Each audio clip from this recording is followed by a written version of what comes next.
यदि आप हमारे चैनल के सभी गाने को पसंद करते हैं तो डीडी प्रोडक्शन हाउस के यूट्यूब चैनल को लाल बटन दबा के सब्सक्राइब करें और घंटी के निशान को जरूर दबाएं।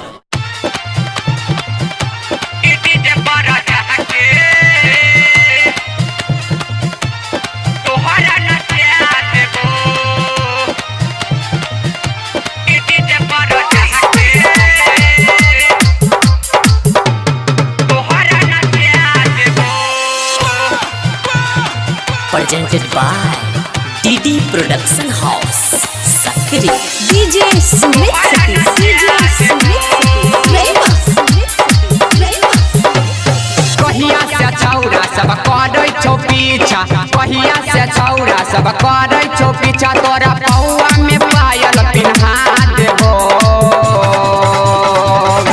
कि डीजे पर जाके तोहरा नचा देबो।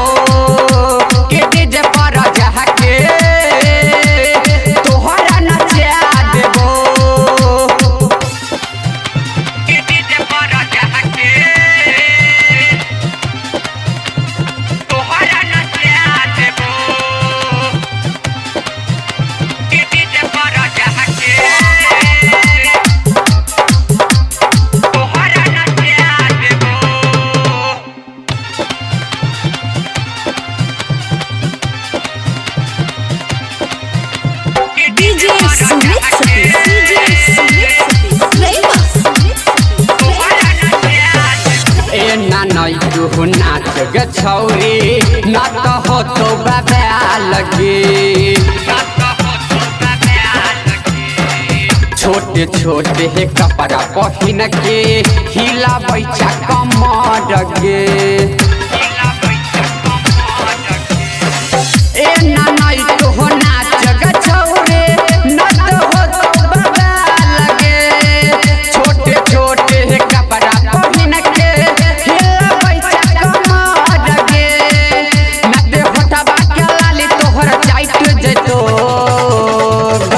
कि डीजे पर जाके कमर हिला देबो, कि डीजे पर जाके कमर हिला देबो,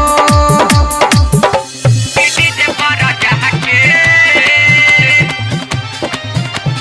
तोहरा नचा देबो, कि डीजे पर जाके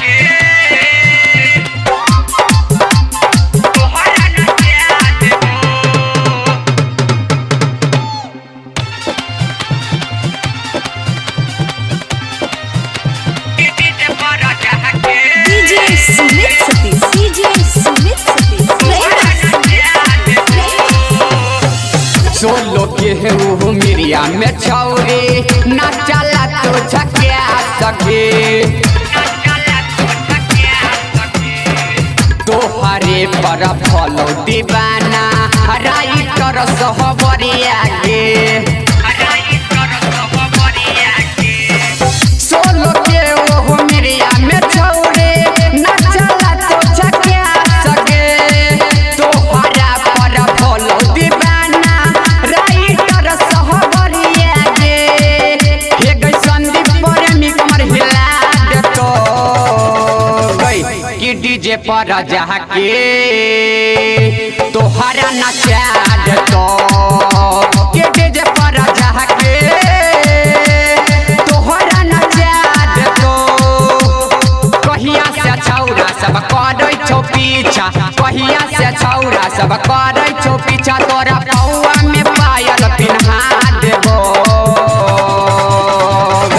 कि डीजे पर जाके तोहरा नचा देबो, कि डीजे पर जाके तोहरा नचा देबो।